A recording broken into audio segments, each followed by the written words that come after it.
সহযোগিতা করেছে, সাহায্য করেছে, এই বিনিময়ে আমি কিছু দিতে পারবো না, শুধু কৃতজ্ঞতা প্রকাশ করছি। একজন বাবা পৃথিবী ছেড়ে চলে গেলেন, অথচ তার সন্তান তখনও বাবাকে চিনতেই শেখেনি। লালমনিরহাটের শিক্ষক আরিফুল ইসলামের গল্পটা যেন এমনই এক নির্মম বাস্তবতা।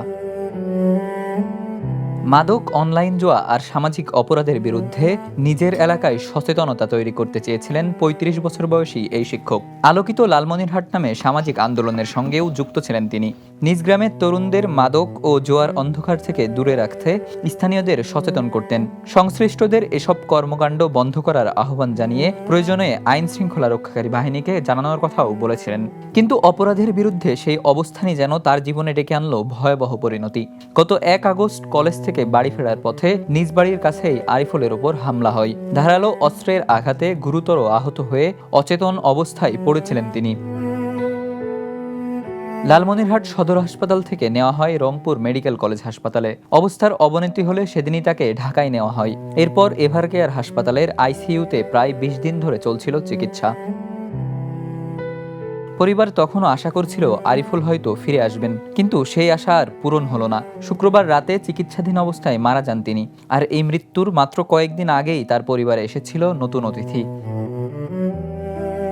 হামলার ৫ দিন পর ৬ আগস্ট আরিফুলের স্ত্রী জন্ম দেন একটি পুত্র সন্তানের। ঘরে রয়েছে আরও ২ বছরের একটি কন্যা শিশু। বাবা তখন হাসপাতালের আইসিইউতে মৃত্যুর সঙ্গে লড়ছেন, আর সন্তান তখন পৃথিবীর আলো দেখছে। কিন্তু সেই সন্তান কোনোদিন বাবার কোলে উঠতে পারবে না, বাবার মুখ দেখে ডাকতে পারবে না বাবা বলে। আরিফুল ছিলেন কৃষক আবু বকর সিদ্দিকের ছেলে।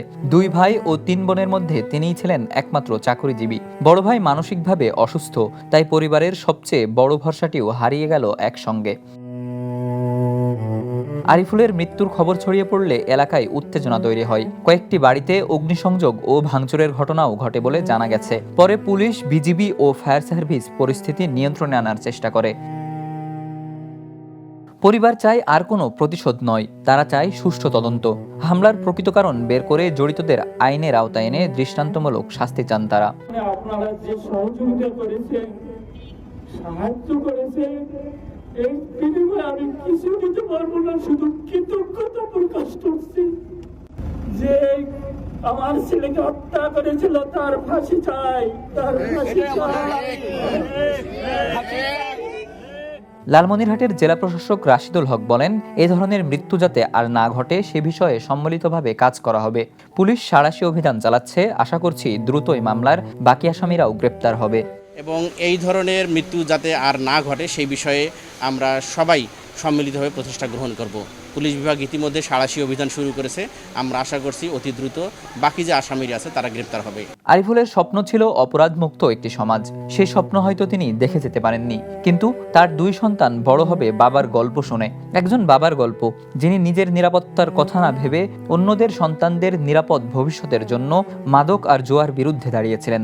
আজ সেই বাবাই নেই, আছে শুধু তার 2 সন্তান। অসহায় পরিবার আর একটি প্রশ্ন, অপরাধের বিরুদ্ধে দাঁড়ানো একজন মানুষের স্বপ্নের মূল্য কি তার জীবন হতে হবে? Desk report, the news. দেশে দেশে সবার সাথে, দ্য নিউজ।